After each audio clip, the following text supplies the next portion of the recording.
Buenos días, hermanos, bienvenidos al culto matutino del día 19 de julio.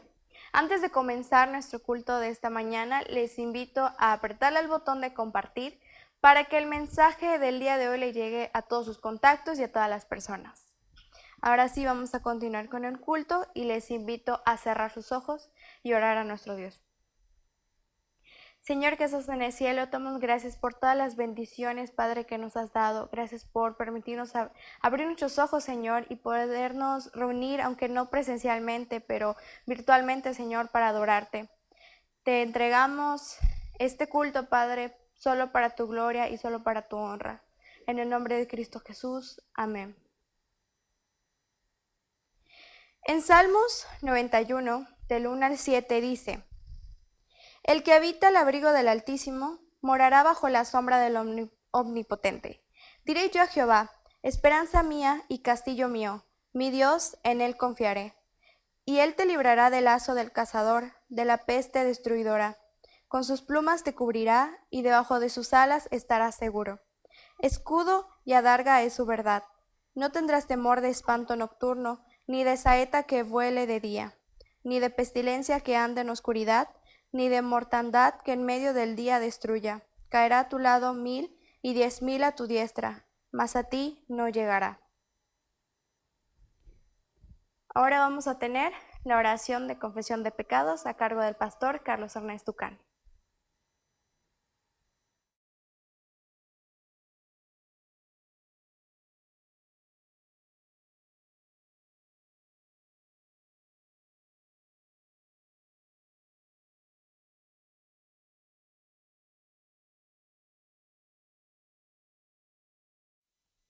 Bien, amados hermanos, este es el momento para ponernos a cuentas con Dios. Cada uno de nosotros sabe cuál es la ofensa que ha cometido contra Él. Cada uno de nosotros sabe cuál es el pecado que ha cometido, ya sea pecado evidente, ya sea pecado oculto. Al final de cuentas, si hemos pecado, hemos ofendido a Dios.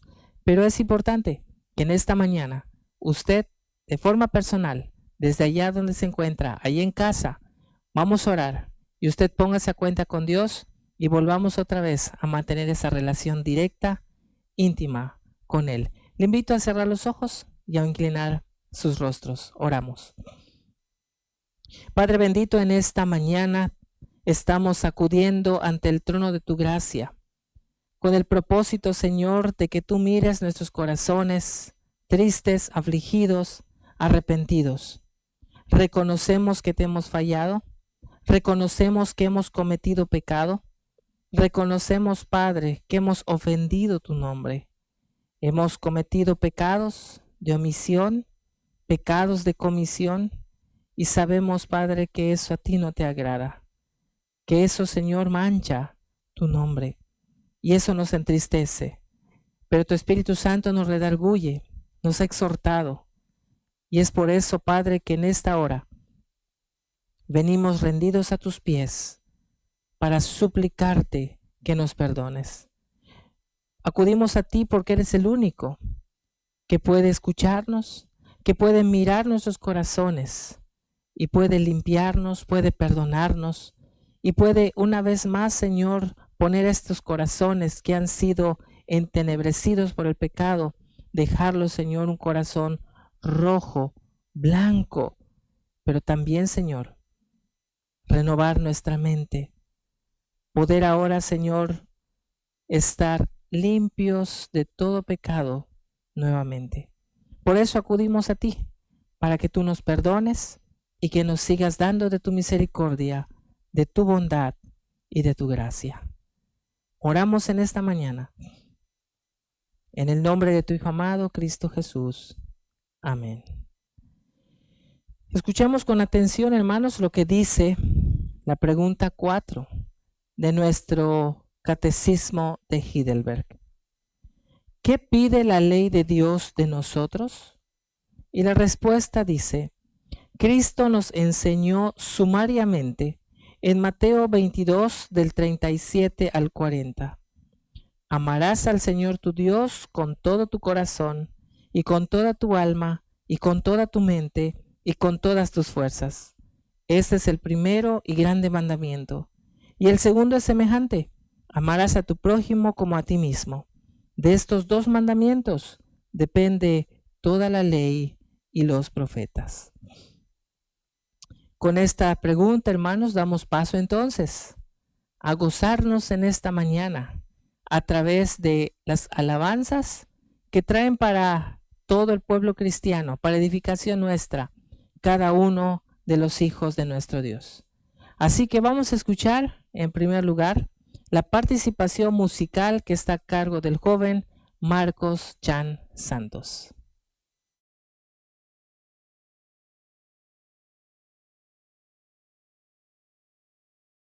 Buenas hermanos, yo voy a tocar el himno 536 que se llama Tu amor por mí.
esperanza fiel,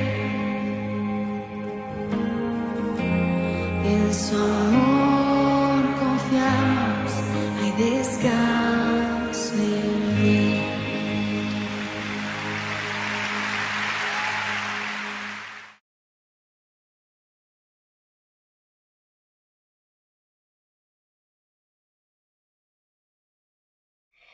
En Salmos 7:17 dice: Alabaré a Jehová conforme a su justicia y cantaré al nombre de Jehová el Altísimo. Con este versículo vamos a pasar ahora sí a la exposición de la palabra a cargo del pastor Carlos Ernesto Tucán.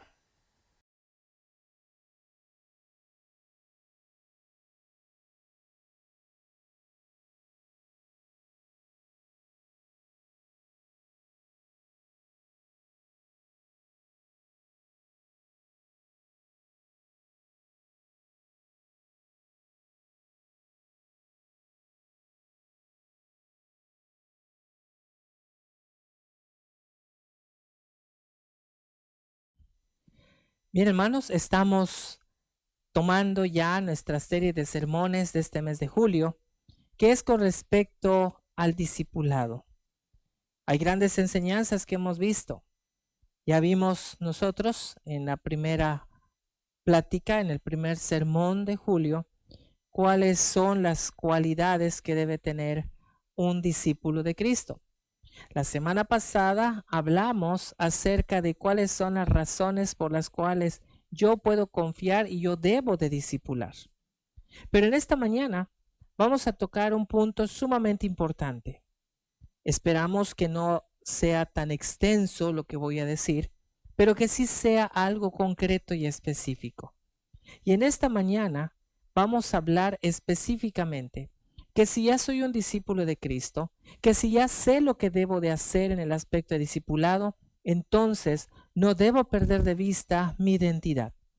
Y es precisamente de lo que vamos a hablar esta mañana, mi identidad con Cristo. Si usted tiene su Biblia a mano o si tiene un lápiz donde está apuntando, escriba. El texto bíblico que vamos a usar en esta mañana se encuentra en la carta del apóstol Pablo a los Gálatas, un pasaje muy conocido por nosotros. Gálatas, capítulo 2, versículo 20. Le voy a dar lectura y usted puede leer a voz alta ahí con los que están reunidos o bien puede seguir con la vista. Dice la carta a los Gálatas 2:20. Con Cristo estoy juntamente crucificado y ya no vivo yo, mas vive Cristo en mí. Y lo que ahora vivo en la carne, lo vivo en la fe del Hijo de Dios, el cual me amó y se entregó a sí mismo por mí. Con Cristo estoy juntamente crucificado. Y de aquí se deriva entonces nuestra identidad. Le invito a inclinar sus rostros y vamos a orar. Padre bendito, en esta mañana que hemos leído este texto bíblico, te rogamos que el Espíritu Santo nos ilumine la mente, abra nuestros corazones para que podamos recibir con gozo, con claridad, tu palabra en esta mañana. Queremos escucharte. Estamos listos, Señor, para seguir escuchando tu voz, para seguir aprendiendo, para seguir creciendo y de esa manera poder también ponerlo en práctica. Estamos listos, Padre. Háblanos en esta mañana. Te lo rogamos en el nombre de Cristo Jesús. Amén. Amados hermanos, la vida cristiana no es fácil. La vida cristiana es una vida de lucha diaria, de lucha constante. Porque es verdad que tenemos que vivir luchando, haciendo morir nuestra vieja naturaleza, nuestro viejo hombre, pero también estar luchando para poder disfrutar nuestra nueva vida en Cristo. En este sentido, hay dos puntos de vista o dos concepciones que el ser humano, especialmente el cristiano, tiene. Por un lado, se dice o piensan que nosotros debemos estar siempre viviendo bajo la gracia de Cristo y que la gracia de Cristo ha sido suficiente para perdonarnos y que nosotros ya no vamos a hacer nada más, sino que vamos a estar viviendo una vida en donde el Señor haga todo y que no tenga yo ninguna responsabilidad. Y eso significa para muchos vivir en la gracia. Pero ese es un extremo muy fuerte. Por el otro lado, hay cristianos que también piensan la otra parte. Es que nosotros debemos ser responsables y aunque ya disfrutamos la gracia de Cristo, debemos ser responsables en cumplir al pie de la letra la ley moral. Ese es otro extremo. Porque al final de cuentas, por cualquiera de ambas concepciones que tengamos en la mente, siempre vamos a tener un desbalance y un desequilibrio. Porque en realidad nosotros somos incapaces de cumplir con la ley moral. Ahora, si queremos nosotros cumplir con lo que Dios ha escrito, especialmente con los 10 mandamientos, para que podamos decir, con eso yo ya tengo derecho de ir al cielo, con eso yo ya tengo la oportunidad de ser salvo, déjeme decirle entonces que si esto fuese así, usted tendría que cumplir a la perfección con los 10 mandamientos desde el momento en que nace, cumplirlo durante toda su vida hasta el día en que muere. Y obviamente eso es totalmente difícil e incapaz de hacerlo. Por otro lado, no debemos pensar en que la gracia de Cristo ya es suficiente para nosotros.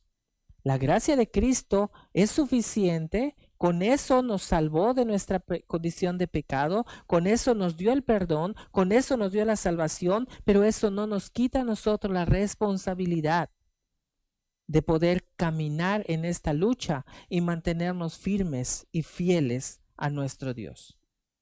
Pero viendo aquí lo que dice Gálatas 2:20, esto tiene un contexto.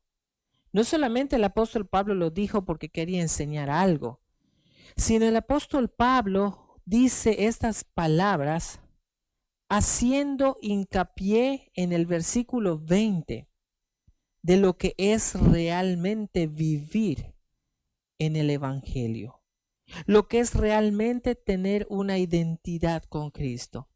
¿Y cómo es que el apóstol Pablo llega a dar este mensaje y esta cátedra?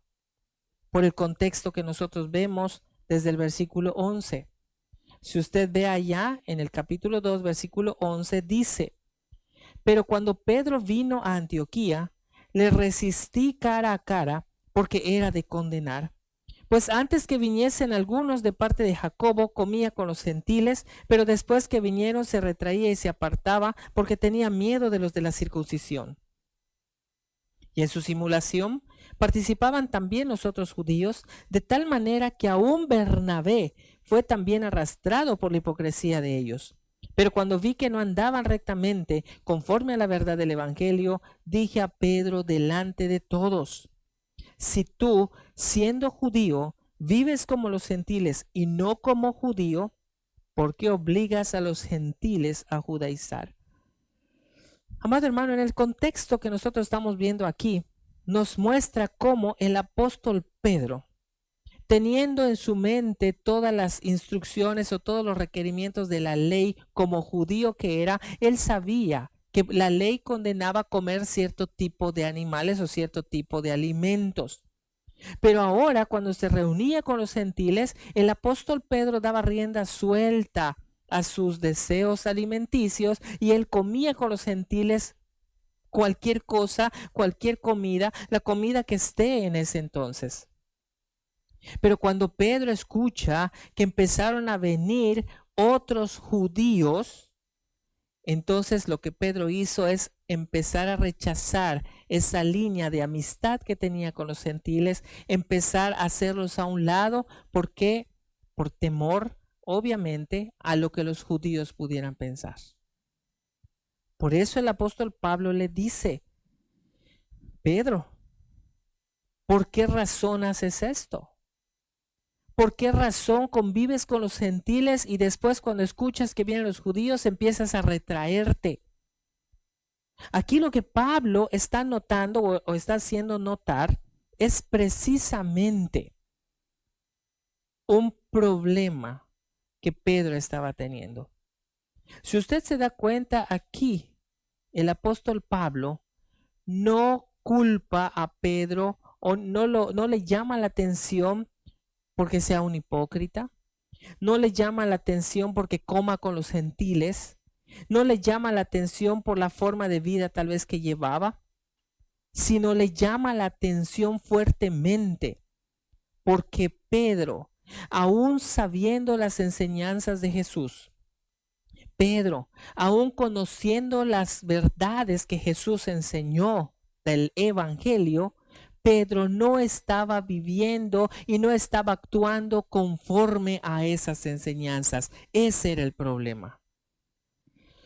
Pedro sabía lo que Jesús enseñó.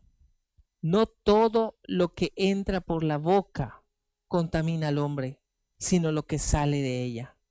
Pedro también ya había tenido una experiencia donde se daba cuenta, donde habían unos lienzos que bajaban del cielo con un montón de animales, dando a entender que todo animal podría ser comido, pero era más problemático, no lo que comes, es más problemático lo que sale de tus labios, las palabras que dices, el lenguaje que utilizas, eso es lo que te contamina. Y eso es lo que da evidencia de lo que realmente dices ser. Aquí lo que Pablo estaba diciéndole a Pedro era: Pedro, tú no estás andando derecho, tú no estás andando recto, tú no estás andando conforme a la verdad del Evangelio. Por eso lo dice el versículo 14 de Gálatas 2. Pero cuando vi que no andaban rectamente conforme a la verdad del Evangelio, dije a Pedro delante de todos. Imagínense, un rechazo, un reclamo, un reproche del apóstol Pablo hacia Pedro públicamente. No era algo sencillo. Un apóstol regañando, por decirlo de esta manera, al otro apóstol de manera pública. ¿Por qué lo hizo Pablo? Lo hizo Pablo porque la ofensa que Pedro estaba haciendo era una ofensa pública y lo tenía que hacer público. Y lo segundo, ¿por qué lo estaba haciendo? Porque tenía que volver a confrontar a Pedro diciéndole: tú que has aprendido la verdad del Evangelio y no vives como eso, entonces ¿por qué haces que otros cometan pecado? Amado hermano, hasta este punto hay una gran enseñanza. Una primera enseñanza. La primera enseñanza que nos muestra este contexto es: ¿cómo está viviendo usted delante de Dios? ¿Cómo está viviendo usted que conoce el Evangelio? ¿Está viviendo rectamente en el camino del Señor? ¿O está tratando de vivir como usted cree que debe de ser el Evangelio? Ahora bien, si todavía usted no ha entendido lo que es el Evangelio, ahí va, ahí va la segunda enseñanza, que es con lo que empieza el versículo 20.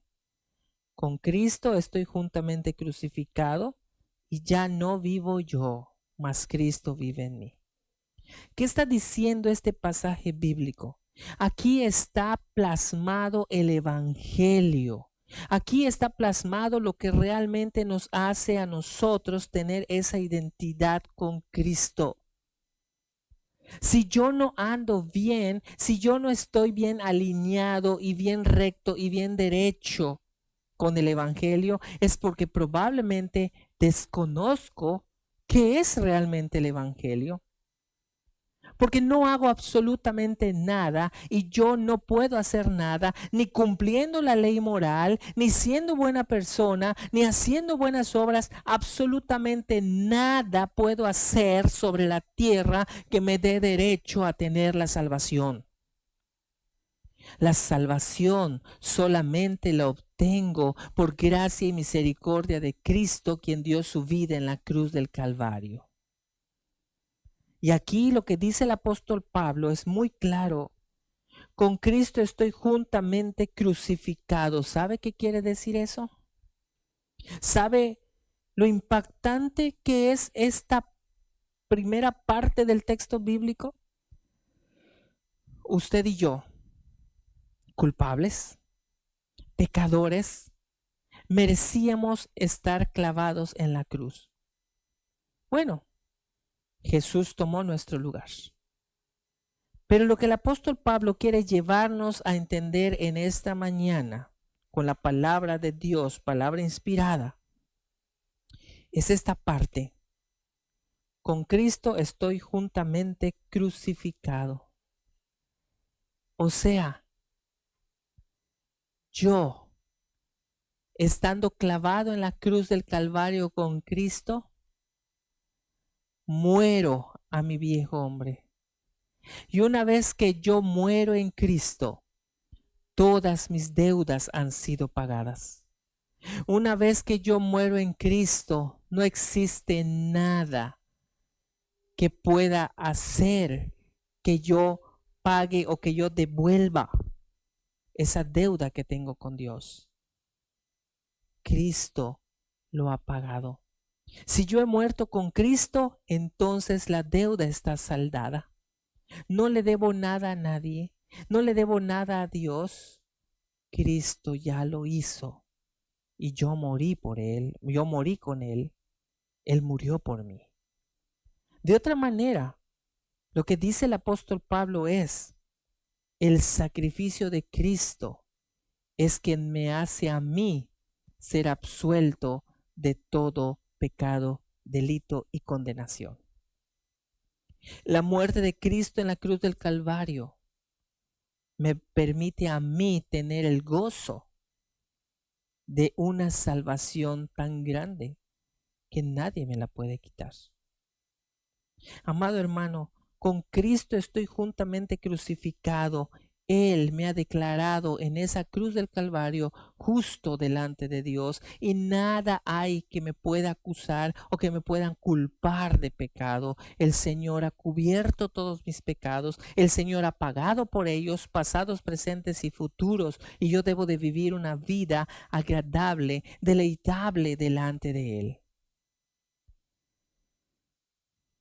Por otro lado, dice el resto del texto, ya no vivo yo, mas Cristo vive en mí.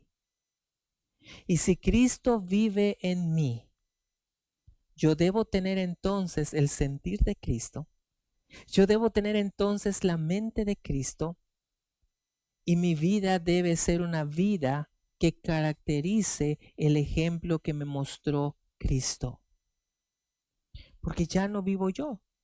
Cristo vive en mí. Entonces yo como hijo de Dios, si Cristo vive en mí, si Cristo está gobernando mi vida, si Cristo es quien me está dando la dirección de lo que tengo que hacer, entonces yo debo de vivir conforme a lo que su palabra me dice.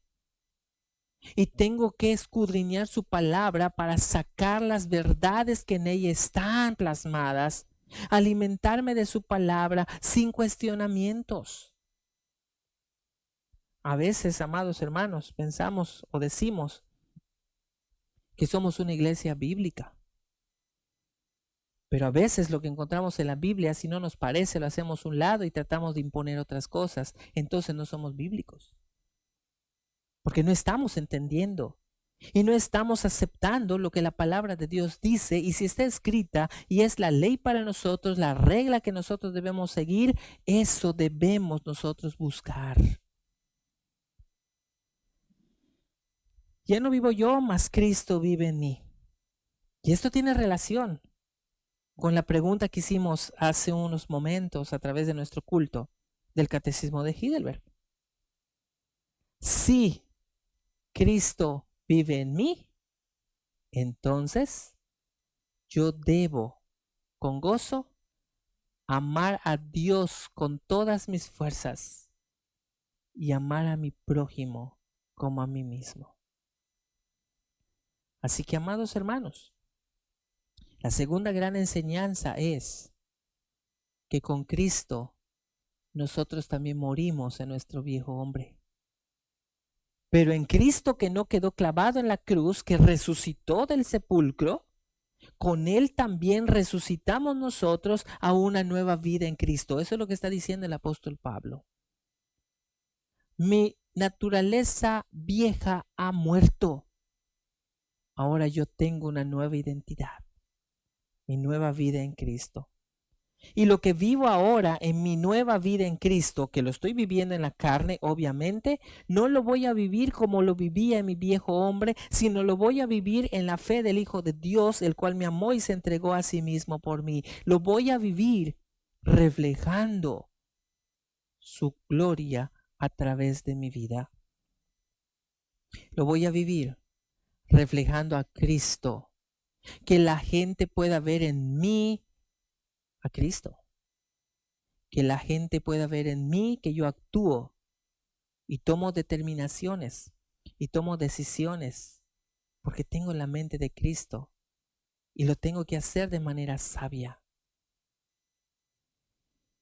Por eso es importante lo que dice Gálatas 2:20.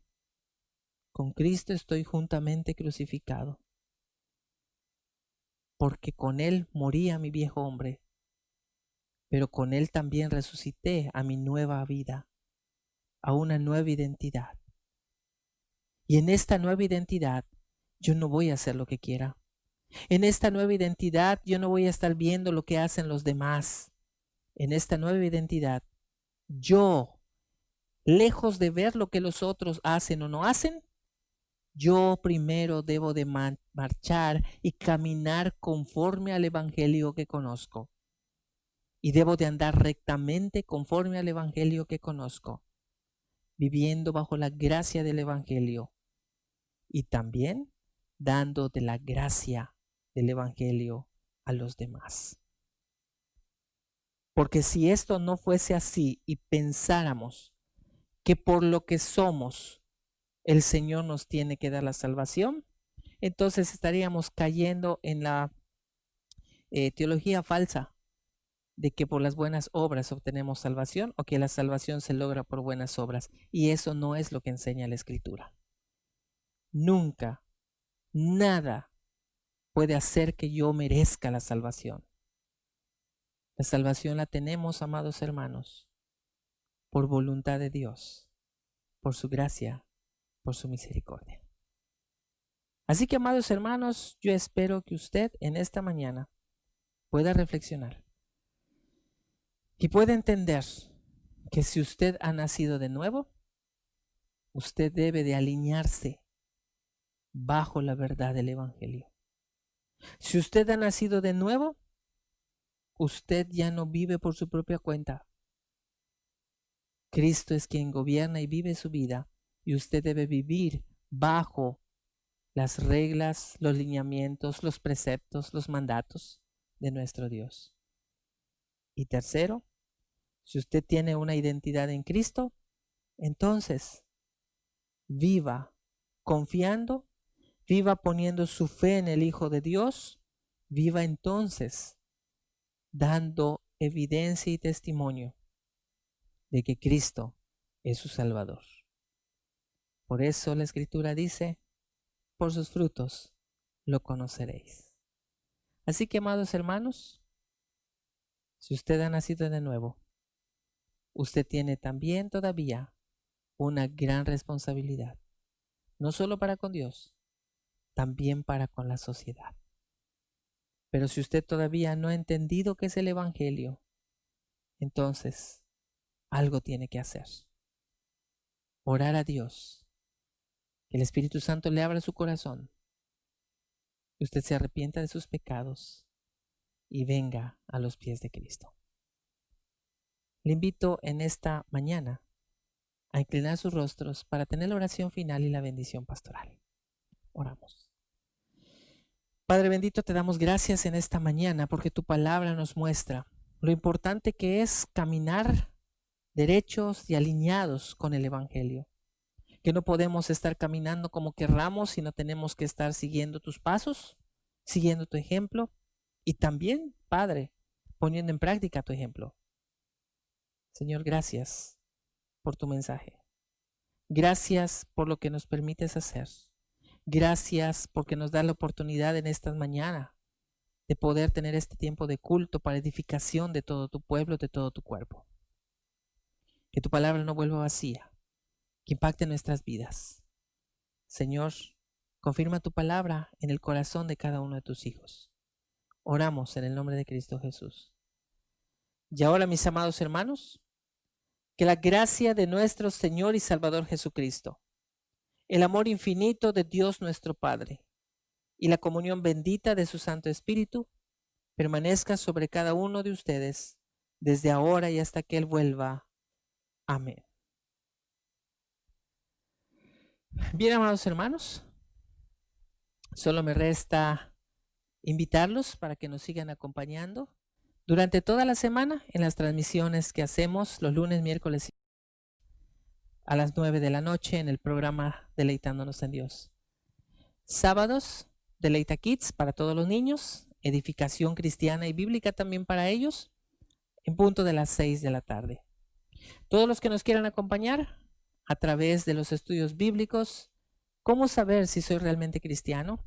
Los jueves a las 7 de la noche a través del Ministerio de Evangelismo del Ministerio Juvenil de la Iglesia. Sábados, reunión juvenil a las 7 de la noche, igual por plataforma Zoom, si usted quiere acompañarnos, lo puede hacer y con mucho gusto puede usted seguir aprendiendo.